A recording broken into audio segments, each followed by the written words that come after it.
আজ আমি তোমাদের জন্য কিছু নতুন জিনিস নিয়ে চলে এসেছিলাম শেয়ার করব বলে। আর সেই জিনিসগুলো ভালো করে দেখো।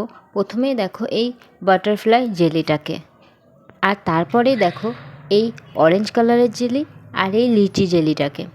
তারপরে আরও কিছু জেলি আমি নিয়ে এসেছিলাম, সেগুলো দেখে নাও। এটা হচ্ছে বল জেলি। আর তারপরেই দেখো আরও কিছু জেলি আছে, আর সেই জেলিগুলো আমি তোমাদের সাথে শেয়ার করব বলে নিয়ে এসেছিলাম। আজকে আমি শুধুমাত্র জেলি নিয়ে এসেছিলাম, অনেক ধরনের, যত ধরনের পেয়েছিলাম। তারপরে একটা ছাতা জেলি আমি দেখতে পেয়েছিলাম, আর সেটা নিয়েও আমি চলে এসেছিলাম। এবার দেখো এখানে কত রকমের জেলি আছে।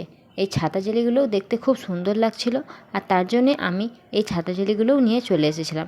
এরপরে আমি একটা স্টিক জেলি নিয়ে এসেছিলাম। এটা খুব সুন্দর কালারের ছিল, পুরোটাই ম্যাঙ্গো ফ্লেভারের ছিল। আর দেখো দেখতেও অনেক সুন্দর না। আর এই 5-6 রকমের জেলি আজ আমি নিয়ে এসেছিলাম বাজার থেকে।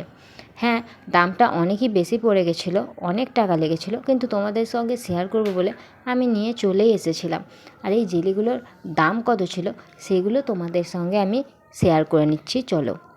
প্রথমে এই জেলিটা দেখো, এটা ছিল পুরোপুরি অরেঞ্জ ফ্লেভারের জেলি। আর আর এটা সরি এটা অরেঞ্জ না, এটা ম্যাঙ্গো ফ্লেভারের জেলি ছিল। আর এটা খেতে অনেক সুন্দর ছিল, আর এগুলো ছিল 1 টাকা করে। তারপরে এই বল জেলিটা দেখো, এটা অনেক কালারফুল ছিল, আর এটার দামও ছিল 1 টাকা করে প্রত্যেকটা পিসের দাম। আর এগুলো প্রত্যেকটা কালারের ছিল, আর প্রত্যেকটা ফ্লেভার আলাদা আলাদা ছিল। এরপরে যে ছাতা জেলিটা ছিল, সেটারও কিন্তু প্রত্যেকটা এক এক পিসের দাম ছিল 1 টাকা করে।